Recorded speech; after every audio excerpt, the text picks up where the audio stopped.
Yes, students, ninth class, good morning. आज नाजीवाद and Hitler, rise of Hitler and नाजीवाद और हिटलर का उदय चैप्टर से थर्ड टॉपिक है द नाजी वर्ल्ड व्यू, नाजियों का विश्व दृष्टिकोण। The crimes that Nazis committed were linked to a system of belief and a set of practice। नाजियों ने जो क्राइम्स किए थे, अपराध किए थे, वे खास तरह के मूल्य, मान्यताओं और एक खास तरह के व्यवहार से संबंधित थे।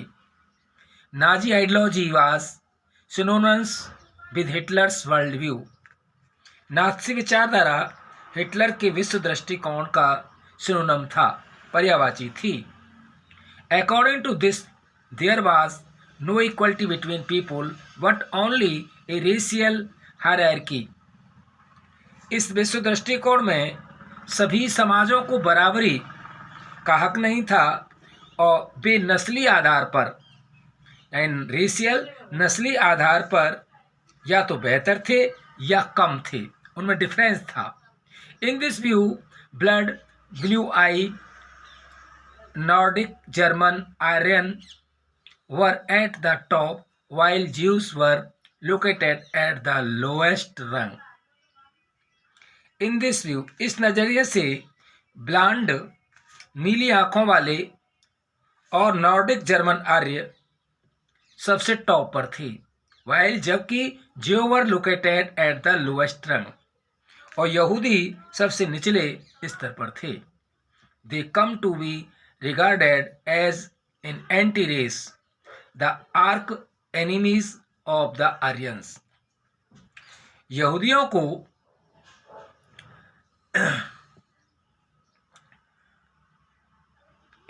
को नस्ल विरोधी यानी आर्यों का कट्टर शत्रु माना जाता था।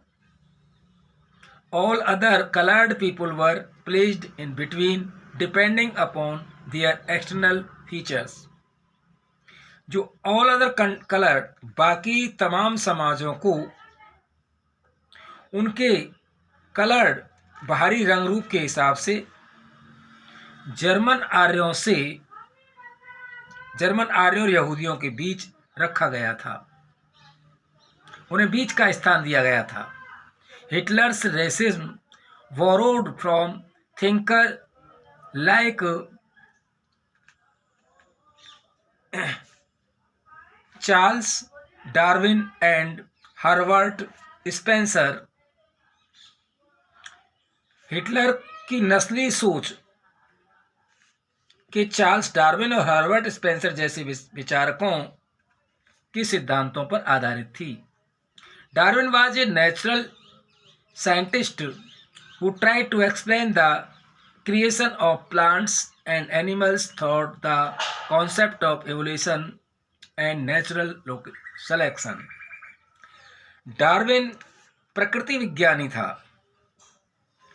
और जिसने विकास और प्रकृति के चयन की अवधारणा के द्वारा, विकास और चयन की अवधारणा के जरिए प्लांट्स एंड एनिमल्स, पौधों और पशुओं की उत्पत्ति की व्याख्या का प्रयास किया। Herbert Spencer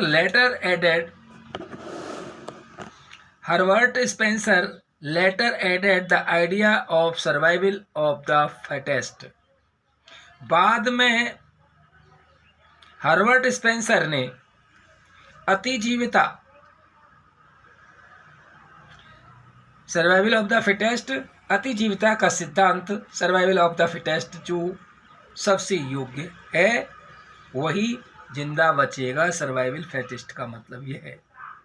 according to this idea only those species survived on the earth that could adapt themselves to changing climate condition. इस विचार का मतलब है कि जो प्रजातियां दोज स्पेसीज वो प्रजातियां बदलते हुए चेंजिंग क्लाइमेट कंडीशन, बदलते हुए वातावरण परिस्थितियों के अनुसार खुद को ढाल सकती हैं, वही पृथ्वी पर जिंदा रहेंगी। We should bear a mind that Darwin never advocated human intervention in what he thought was a purely natural process of selection. We should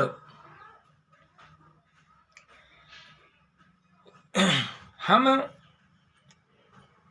we should wear mind, हमें ये ध्यान रखना चाहिए कि डार्विन का जो चयन सिद्धांत कोई विशुद्ध प्राकृतिक purely natural process of selection, विशुद्ध प्राकृतिक प्रक्रिया कहा था, उसमें ह्यूमन इंटरवेंशन, इंसानी हस्तक्षेप की वकालत कभी नहीं की गई।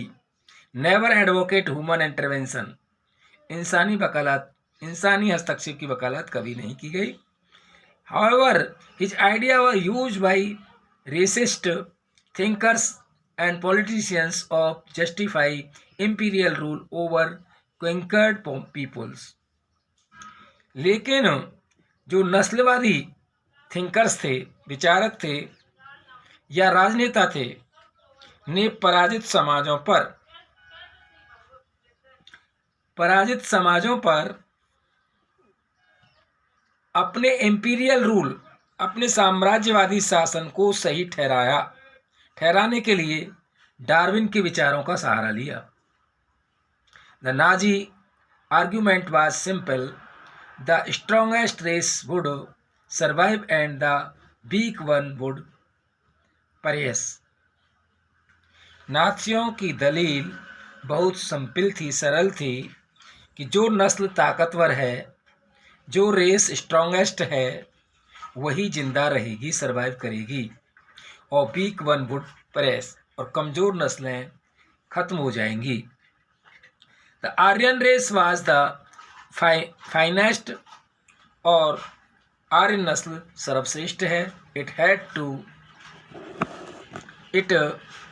to retain its purity, become stronger and dominate the world.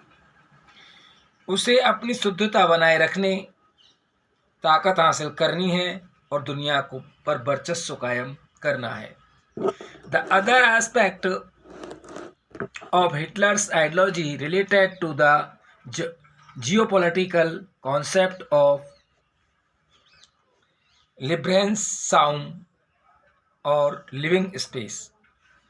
Hitler की विचारधारा का जो दूसरा पक्ष है, वो लिब्रेसाउम या लिविंग स्पेस, जीवन परिधि की भू राजनीतिक अवधारणा से संबंधित है, जियोपॉलिटिकल कॉन्सेप्ट से संबंधित है। यानी हिटलर का जो दूसरा पहलू है, वो लिब्रेसाउम या जीवन परिधि की भू राजनीतिक अवधारणा से संबंधित था। He believed that new territories had to be acquire for settlement. वह मानता था कि अपने लोगों को बसाने के लिए ज़्यादा से ज़्यादा इलाकों पर कब्जा करना है। This would enhance the area of the mother country while enabling the settlers on new lands to retain an intimate link with the place of their origin. इससे जो एरिया ऑफ मदर कंट्री, जो मातृ देश का क्षेत्रफल भी बढ़ेगा, enhance होगा, वाइल इनविलिंग ऑफ सेटलर्स, और नए इलाकों में जाकर बसने वालों को अपने in intimate link with the place of their origin, जन्म स्थान के साथ गहरे संबंध बनाए रखने में मुश्किल भी पेश नहीं आएगी। It would also enhance the material resources and power of the German nation, और हिटलर की नज़र में इससे जर्मन राष्ट्र के लिए संसाधन और बेहिसाब शक्ति इकट्ठा की जा सकती है। Hitler intended to extend German boundaries by moving eastwards to concentrate all German geographically in one place. पूर्व, ईस्टवार्ड्स यानी पूर्व में हिटलर जर्मन सीमाओं को और फैलाना चाहता था ताकि to concentrate all German geographical in one place, ताकि सारे जर्मनों को भौगोलिक दृष्टि से एक जगह इकट्ठा किया जा सके। Poland become the laboratory for this experiments, और पोलैंड इस धारणा की पहली प्रयोगशाला थी, पहला एग्जाम्पल था। एस्टेब्लिशमेंट ऑफ रेशियल स्टेट, नस्लवादी राज्य की स्थापना। Once in power, the Nazi quickly began to implement their dream of creating an exclusive racial community of pure Germans by physically eliminating all those who were seen as undesirable in the once in power, सत्ता में Nazi quickly begin, सत्ता में पहुंचते ही नाजियों ने implement दियर dream, अपने नस्ली समुदाय की स्थापना के सपनों को लागू किया, करना शुरू किया, और in exclusive racial community of pure German by physically eliminating, और सबसे पहले उन्होंने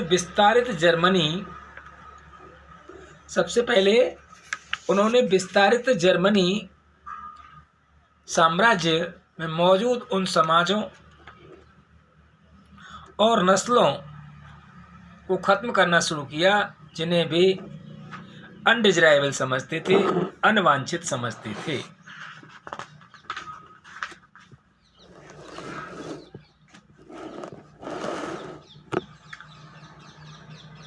Nazis wanted only a society of pure and healthy Nordic Aryan. Nazi शुद्ध और स्वस्थ नार्डिक आर्यों का समाज बनाना चाहते थे। They alone were considered desirable. उनकी नज़र में केवल ऐसे लोग ही वांछित हैं, डिजायरेबल हैं। Only they were seen as worthy of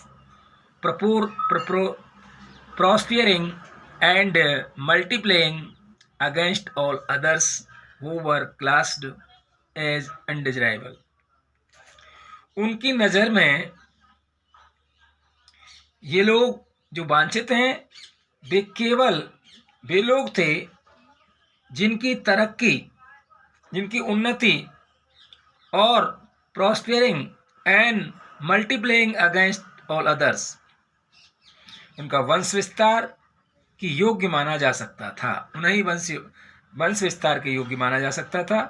बाकी को who were class as undesirable, और अन्य सब क्लासों को अवांछित थे, मानते थे।